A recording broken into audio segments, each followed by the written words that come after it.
We live in the age of speed, and we are very happy that things happen very quickly. But then there are consequences of this speed on our daily lives. And we know that stress is practically omnipresent in our lives. And because of this stress, we very often end up becoming angry.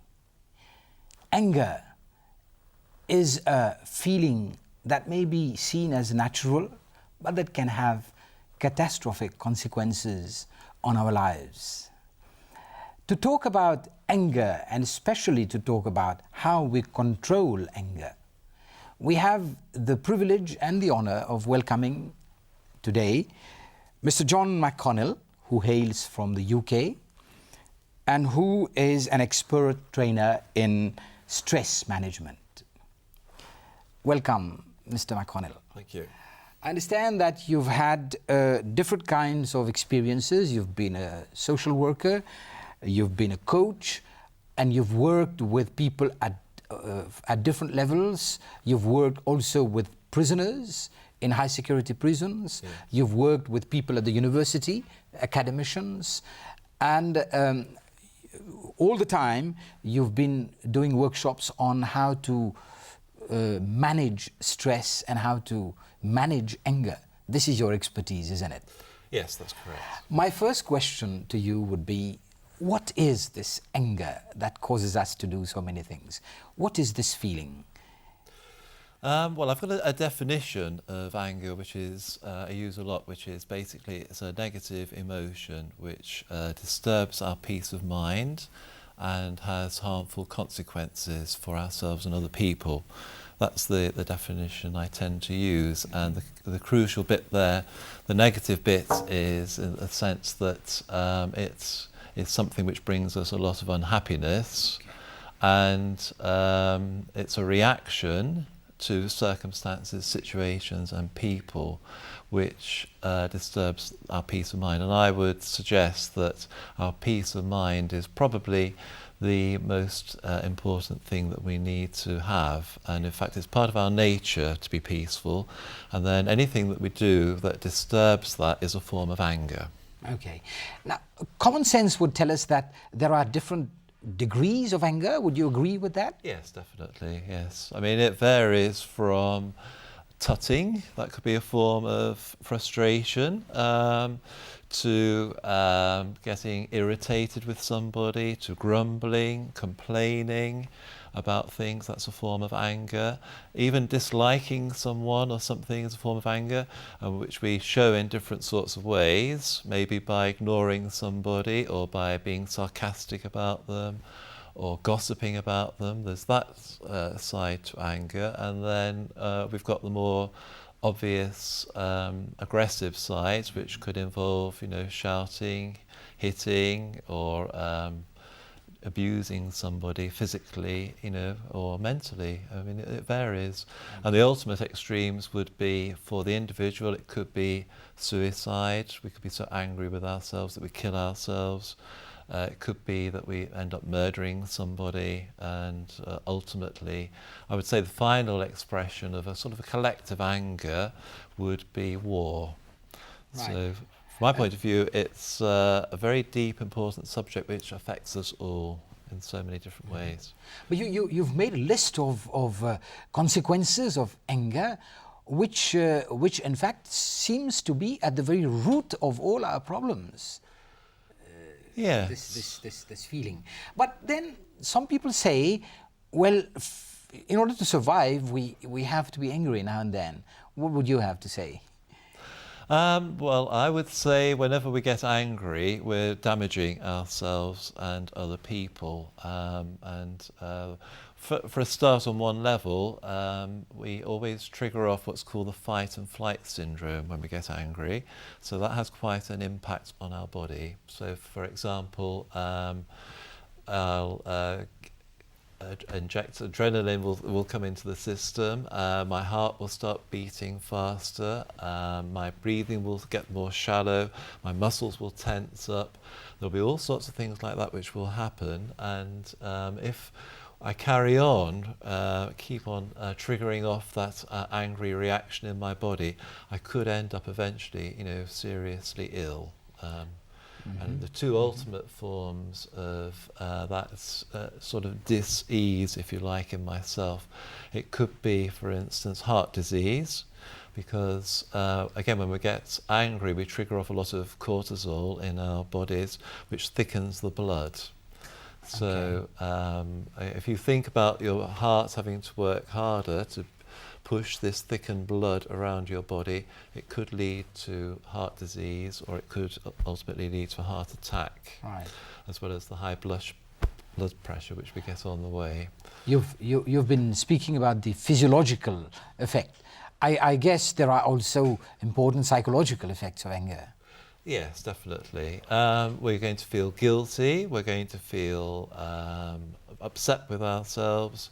It's going to have a profound effect on our relationships. I mean, they say, for instance, if you get really angry with somebody, it can take a minimum of 6 months for both parties to forget it. So if you have a big row with your wife or your friend, the whole relationship could break down. It can make you feel very demoralized, and ultimately, it can lead to you withdrawing from people, maybe, as I say, even killing yourself, because you just feel so bad about it all. There's so many different angles to it, so many different consequences. Severe depression is something very common these days also. Yes, it is. Yes. And one of the reasons could be that people are not able to control their anger. Yes, they're not able to express it in a healthy way, and people can turn it within and bottle it all up, and then they sort of withdraw from society, or they cut off their connections with people. And of course, the more you cut yourself off from others, the more alienated you feel, the lonelier you feel, the more you feel unsupported, and then consequently the more you're likely to feel miserable and depressed. And I mean, what we all want at the end of the day, we all want to be loved, and we all want it to be accepted. And the more angry we get, the less likely we are to be accepted, and the less likely we are to be loved. There can be hundreds of reasons why people become angry, but basically some people say that the human condition today is such that we inevitably become angry. Would you agree with that? Yes and no. I think there's lots of different pressures on us. We've probably never been as pressurized as we are today as human beings. If you think about it, from a global point of view, we've got global warming, we've got huge technological changes, we've got lots of pressures to compete. There's a lot of different factors in our environment which are very unstable at the moment, and they can make people feel very insecure. On top of that, we've got our own personal stressors in terms of maybe problems in relationships, maybe worries about work. There's a lot of different things like that which we've all got to cope with. And then there are internal stressors. So if I'm feeling unhappy with myself, if I'm feeling a failure, if I have low self-esteem, and I would say low self-esteem is a major, contributor towards anger. So with a variety inside and outside coming towards us or at us. But the key thing is, whatever the stimuli, whatever the trigger, the most important thing to remember is that we always have a choice over how we handle it. And rather than reacting, which is what most of us do most of the time, and I would say a reaction is a non-thinking response. It's the sort of thing that animals do. So when we react, in a way we're being like an animal. And as human beings, we do have that capacity to stop and think and come up with a better solution to things. Okay, we will talk further about this aspect of how do we manage anger. But before we move away from this issue of the reasons, I would like to understand, how do you explain group anger when people are together. Say in sports, for example, people end up breaking everything up in moments of rage. What is the mechanism behind this? Well, those who are angry, it's something that you carry around with you all the time. And it's a bit like imagining yourself being like full of vapor. If you had a petrol can full of vapor, if you were to put a match into that vapor, the can would explode. And likewise, as human beings, we carry a huge amount of frustration, resentment, the experience of past hurts and things inside us, and something like a football match provides an opportunity to let it out, because we need to express it one way or the other. So we can let it out through the shouting and the cheering, and maybe having a go at the other team, in a sort of a safe environment. But obviously sometimes you could say all that shouting and cheering and everything else can actually stoke up the fire that's already inside, and then some people feel overwhelmed and they lose their self-control, and then it breaks out into a form of mass violence. But if people were actually initially free of anger inside, then there wouldn't be any problems. We could all enjoy the matches without getting upset and damaging anybody. From what we have understood, you were saying that anger is probably something that's inevitable. It's a feeling that is there, but then we have to know how to let it out, and that is what anger management is about. Anger management is about recognizing it and accepting it. Now, sometimes we deny and repress our anger, and some people will smile sweetly at you, and especially if they've come from a religious background where anger is frowned upon, people will pretend that they're okay when they're not. So people with passive anger, which is that sort of anger, they need to acknowledge and accept that they are feeling angry and bring that out in a healthy sort of way. And those who are exploding all over the place, they need to recognize that there are other ways of handling it. And I would say, anger it appears to be natural, but it's not really. It's a learned pattern of behaviour which is so common now that we think that's how we're meant to be.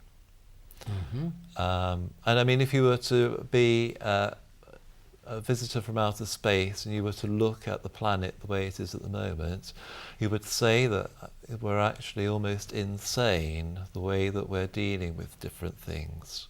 Like we spend, more money on weapons of mass destruction than we do quite often on things like education or health. Now, because we're into that negative way of thinking and being, we don't see anything wrong with it. And likewise, anger is so common, we think that's the way things are and that's the way that things are meant to be, and they're not. So you're talking about a change of paradigm, a change of outlook on life. Absolutely, yes. And what you're saying is that it is possible, there are techniques out there to make people realize that all this is not very natural. Yes, I mean, I would say the most important thing is awareness, self-awareness, and to realize that we have a choice, and to realize that we're actually, by nature, we're peace-loving. And that is part of everybody's nature. Once you actually realise that, and I've done seminars now with hundreds of people. I mean, like yesterday, a group of 150 young people came together to consider their anger, and I don't think there was one person there who didn't recognise that actually, if you stop and reflect for a moment, we all know we like peace more than we like anger. And that's an indication that our nature is actually one of peace. So, if you're on the beach in Mauritius there, you will normally stroll along and enjoy the sunshine and go for a little paddle or whatever, and you'll feel good. This is why many people come to Mauritius, because there's a peaceful atmosphere which they want to enjoy. So if we weren't actually attracted towards peace, then obviously it wouldn't be part of our nature. But the fact that we come and we enjoy and we want it and we're looking for it, it's a sign that it's part of our nature. And you'll find that anyone who gets angry afterwards, they usually are filled with regrets. And when I was prison governor, one of my jobs was interviewing murderers and rapists and people like that to see if they'd learnt anything about their crime and why they'd committed it. And I would say, in 99% of the cases, people felt remorse, they felt regret. And it was only that momentary insanity, if you like, when they lost all their controls and they let it all out. It was only, if it wasn't for that, it wouldn't have happened. And if they could turn the clock back, they would have wanted to deal with this another way. Right. But then that is what they realize afterwards. Let's come back to what happens before, in fact. Yeah. Is there some kind of advice, of rule of thumb that we can adopt for somebody who feels an upsurge of anger? What do we do concretely? The first thing we need to do is to calm down.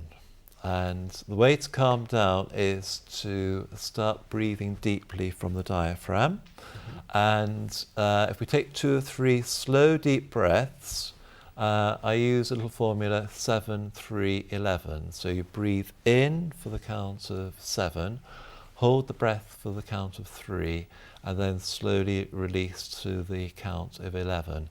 Now, if you do that a few times, you will automatically be taking more oxygen into your body. You'll automatically calm down your heart rate, your muscles will relax, and your mind will be calmer, and you'll be able to respond rather than react to the situation that you're in. And when you're in that moment of responding, you will know you have other options, other choices that you can make. You don't have to go in and punch somebody mm-hmm. or shout at them.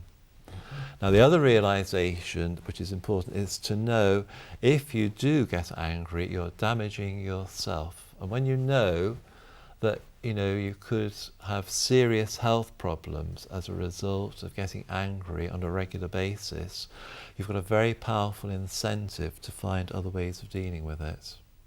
So the knowledge that I'm peaceful by nature and the knowledge that I'm damaging myself when I get angry, put those two together and you will automatically start, if you want to, this is the thing, you actually have to want to change.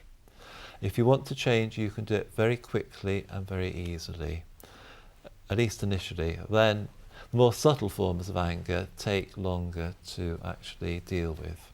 Mm-hmm. Now, we've seen the manifestation of anger in a lot of young people today, which can at times be very frightening, and at times they are quite young, in fact. Yeah. How do we get a young person, say age 7, 8, how do we get a young person like that to understand that he has other choices but to be angry? Very good question. I think for a start, as parents or educators, we need to be role models for the children, because where are they learning the anger? It's a learned response. If they were with people who were peaceful and calm, who were treating them with respect, who were listening to them with attention, rather than dismissing them and telling them to go away because I'm too busy, mm-hmm. which is quite often how we are. If they saw their parents treating each other kindly and not shouting at each other or threatening each other, mm-hmm. then they would actually automatically be much calmer in themselves. So if you like, the children are a reflection of the environment around them. Mm-hmm. And if you think about the things that we allow children to watch on the television, even Tom and Jerry is based on violence, if you think about it. They're always hitting each other and chasing each other and trying to destroy each other.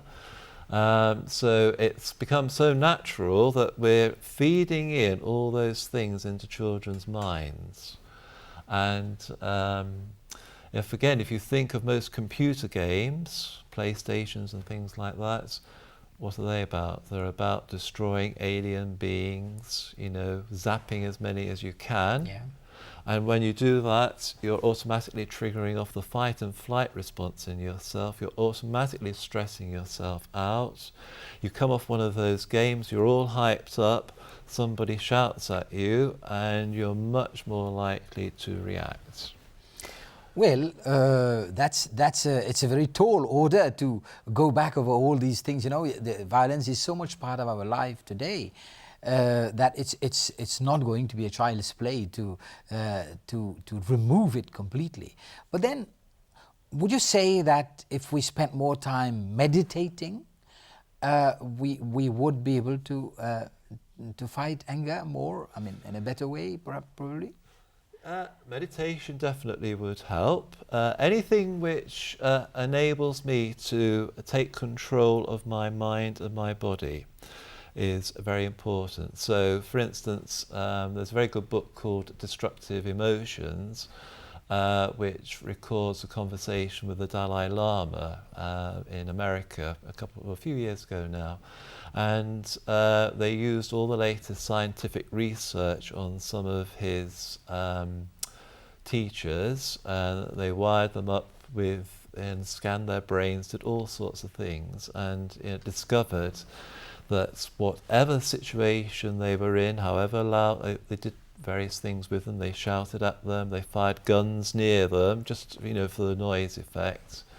And they discovered that their minds were very stable, and they were able to handle things in a very detached, very positive way without it triggering off that fight or flight response. Now, it may appear to be a tall order, but if we know that it's possible, and I would say to anybody who's watching and listening, we only need to remember one person who had to face so many trials and so much aggression and everything else, someone who was in prison for 26 years in South Africa. Yes. What's happened, Nelson Mandela, probably one of the most respected people on the planet.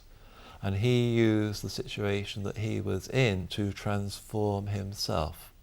So you can be in a situation where you're facing lots of challenges, where people are abusing you, where they're calling you names, beating you up or whatever, but you still always have that choice, and you can use that situation as an opportunity to learn and grow and develop inner power and inner strength. And I'm not saying it's easy, but if you know there's that option, you can then follow that path if you want. I'd like to ask you one last question. We know that meditation is part of religion, of religious practice also. It doesn't have to be. But a lot of, religion usually treats anger as a sin.